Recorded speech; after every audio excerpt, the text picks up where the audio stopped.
Hi అండి, welcome to my channel Sai Teja fun world. ఇవాళ మీకు పెసరపప్పు గోరుచిక్కుడు ఫ్రై ఎలా చేయాలో చూపిస్తాను.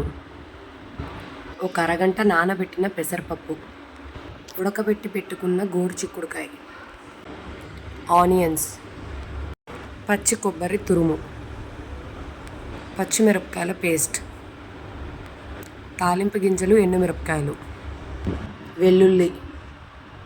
తయారీ విధానం చూసేద్దాం.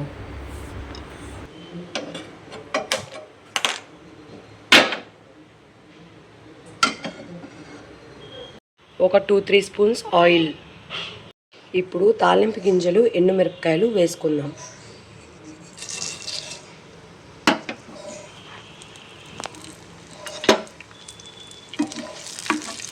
కరివేపాకు,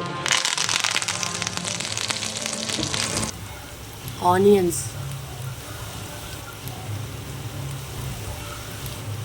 వెల్లుల్లిపాయ వేసి కాసేపు మగ్గనివ్వాలి.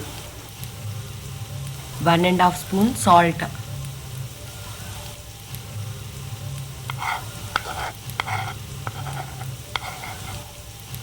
చిటికెడు పసుపు కలిపిన తర్వాత పచ్చిమిరపకాయల పేస్ట్ వేసి కలుపుకోవాలి.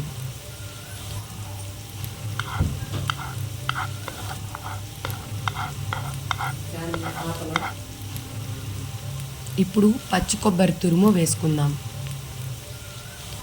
మీ దగ్గర పచ్చి కొబ్బరి లేకపోయినా ఎండు కొబ్బరి అయినా వాడచ్చు.